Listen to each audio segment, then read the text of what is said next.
کچھ ایسے ہیں جو باہر جاتے ہیں تو ان کو اپنے کنٹری کی قدر ہو جاتی ہے. تو کون لوگ ہیں جن کو باہر جا کے اپنے ملک کی قدر اور بڑھ جاتی ہے, اور کون ہیں جو جب باہر جاتے ہیں تو اپنے ملک کی ویلیو ان کی نظر میں ختم ہو جاتی ہے؟ آپ کہیں گے مفتی صاحب قرآن کی آیت آپ نے کون سی پڑھی ہے, بیان کیا شروع کر دیا آپ نے. میرا اپنا اسٹائل ہے, اپنا بات سمجھانے کا طریقہ ہے, تو ہر شخص کا اپنا طریقہ ہوتا ہے, لیکن مقصد قرآن کی اس آیت ہی کا مفہوم ہوتا ہے, وہی مضمون جو اللہ تعالیٰ نے بیان کیا اسے میں اپنے انداز سے بیان کرتا ہوں.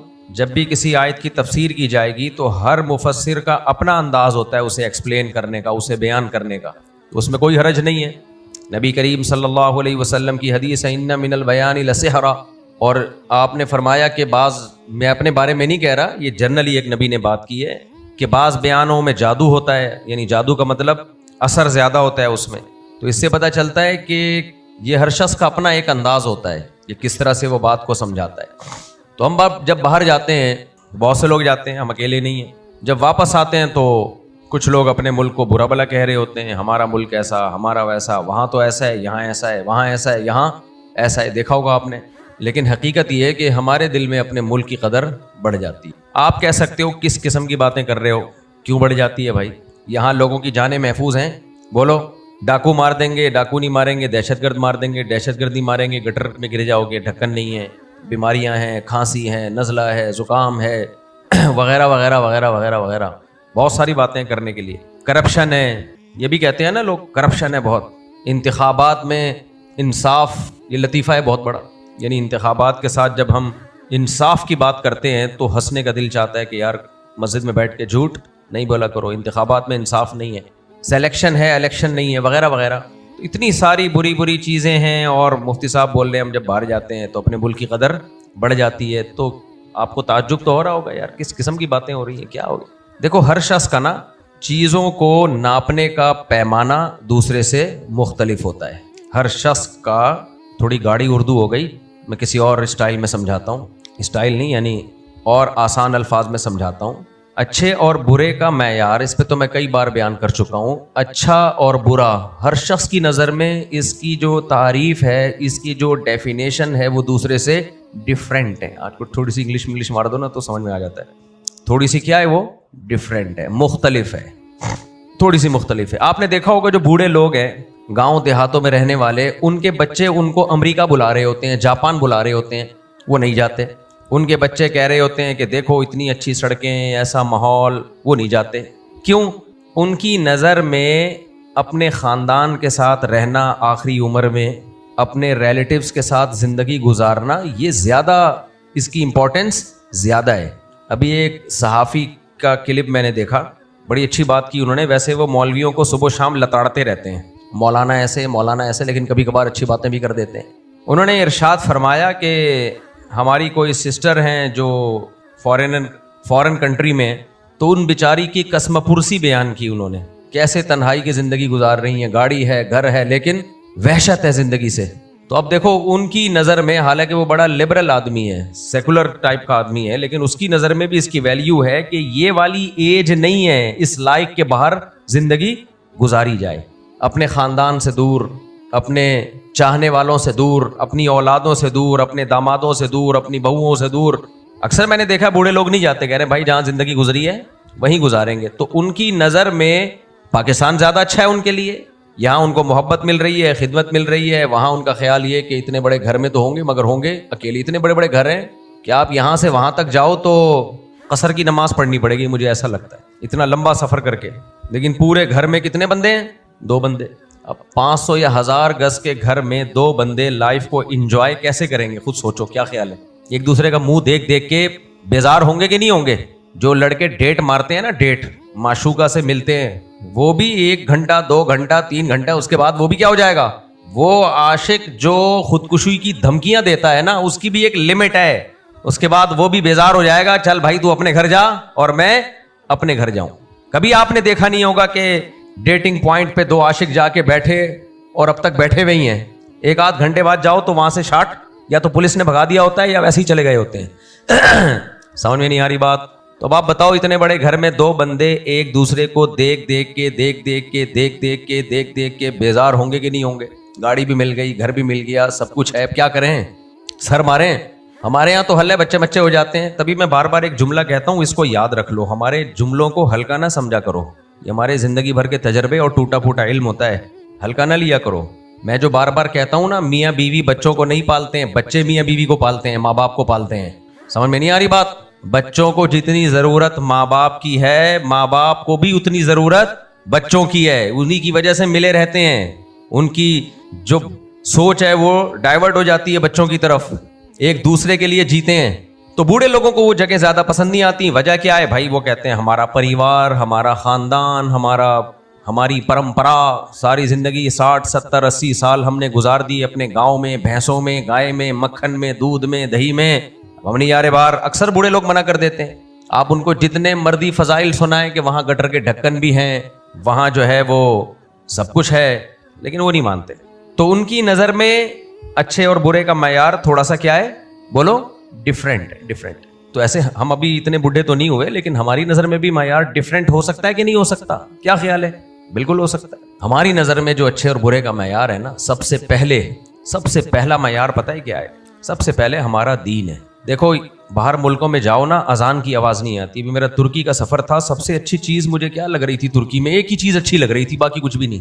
اذانیں ہو رہی تھیں، اتنا مزہ آتا تھا، اور خوبصورت اذانیں. ساتھ میں بالکل یورپ ہے. ترکی میں ایک پل ہے، ایک برج ہے، برج کے اس پار یورپ کا ایریا ہے، اس پار ایشیا ہے. اتنا سکون ملتا جب لاؤڈ سپیکر کی اذان کی آواز گونجتی، اللہ اکبر، کیا اللہ کی طرف سے آزادی ہے، فضاؤں میں اللہ کا نام بلند ہو رہا ہے. کتنا اچھا لگ رہا ہے. صبح صبح فضا کی جو خاموشی ٹوٹتی ہے وہ کس سے کس آواز سے ٹوٹتی ہے؟ اللہ اکبر.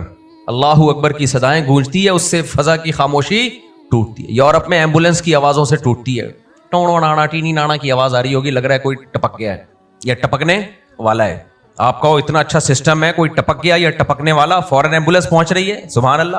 وہ اس لیے پہنچ رہی ہے کہ بڈھے کو اٹھانے والا کوئی بھی گھر میں، ارے اس بڈھے کو کوئی گھر میں اٹھانے والا نہیں ہے. ان ملکوں میں بڈھا پڑا ہوا ہے، اس کو گورنمنٹ کو پتا ہے ایمبولنس نہیں پہنچے گی، نکل لے گا پتلی گلی سے.